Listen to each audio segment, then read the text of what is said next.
Tapi ini lagi ini topongnya ini topong. Apa? Enggak ini.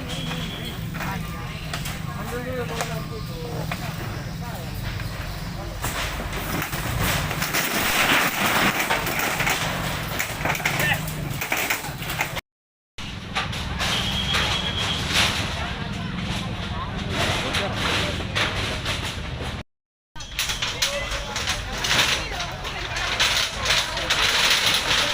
Jadi mata telinga itu masih gitu ya? Enggak, kaosnya aja.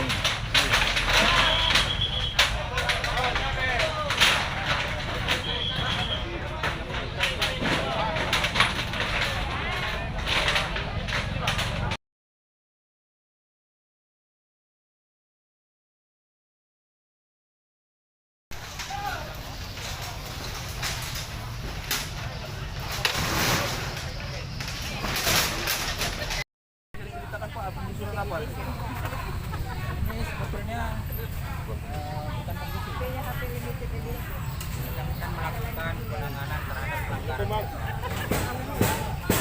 pengamanan aset. Jadi sebelum terlalu lama dan ini akan dipergunakan oleh Pemkab Asahan, jadi oleh Dinas Koperasi dan Perdagangan dan Perindustrian itu mereka sudah memberikan himbauan untuk bongkar sendiri atau sudah lama ya. Jadi sudah dilakukan sesuai prosedur. Surat himbauan sudah disampaikan Kopdak, ditembuskan ke Pol PP, kita lakukan monitoring dan sesuai dengan SOP yang ada pada Satpol PP terkait dengan penanganan pelanggaran perkada. Pol PP menjawab atau melakukan monitoring terhadap pedagang-pedagang yang menggunakan aset Kabupaten Asahan untuk dibersihkan.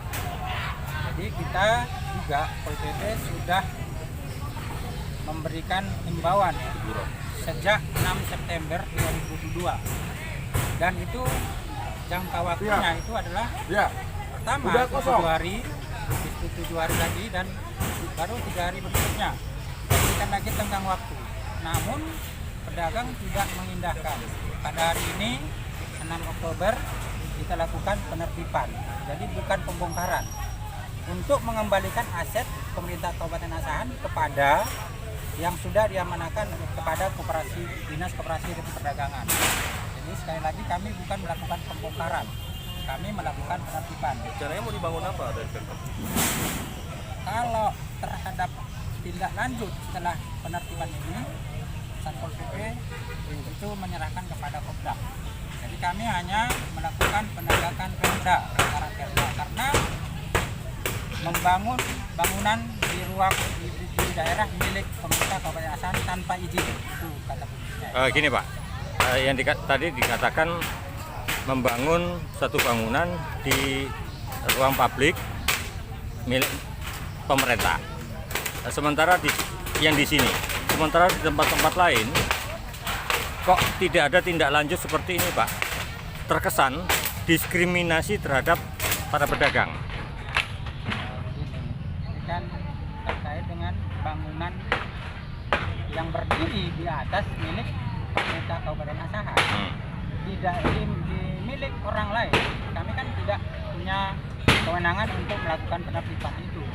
Tetapi apabila ada masyarakat yang menyampaikan surat atau melapor ke Satpol PP, kita akan lakukan tindakan yang sama terkait dengan pelanggaran Perda 1 tahun 2018. Seperti apakah dia sudah mengganggu ruang milik jalan atau termasuk dengan penggunaan daerah aliran sungai, semua kan kita lakukan penanganan terhadap pelanggaran itu. Jadi artinya bukan hanya ini, terutama kami prioritaskan karena ini menggunakan tanah, membangun bangunan di atas tanah milik pemerintah Kabupaten Asahan tanpa izin. Apa beda dengan mendirikan suatu bangunan atau lapak usaha di pinggir jalan, Pak, yang tentunya akan mengganggu aktivitas kelancaran lalu lintas? Mohon jawabannya, Pak.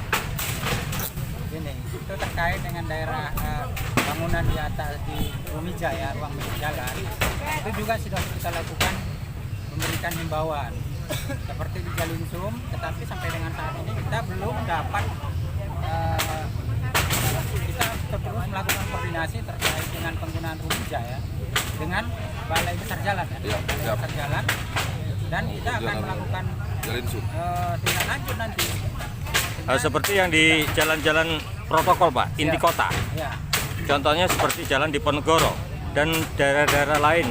Sementara yang dia dagangkan itu sudah ada lapak pedagang buah. Sementara dia ada di luar sarana yang sudah diperuntukkan oleh pemerintah Pak. Itu begini, terkait dengan daerah kota itu kan akan kita koordinasikan kembali dengan Pemda. Itu akan kita lakukan penataan dengan pedagang di jalan itu dan lain-lain. Ini kan sedang ditata ya Pak, terkait dengan mana saja yang bisa ditempatkan untuk seminar terbuka. Jadi kita akan berkoordinasi. Jadi Satpol PP itu fungsinya ada 3. Pertama adalah penegakan ketentraman dan ketertiban umum. Yang kedua itu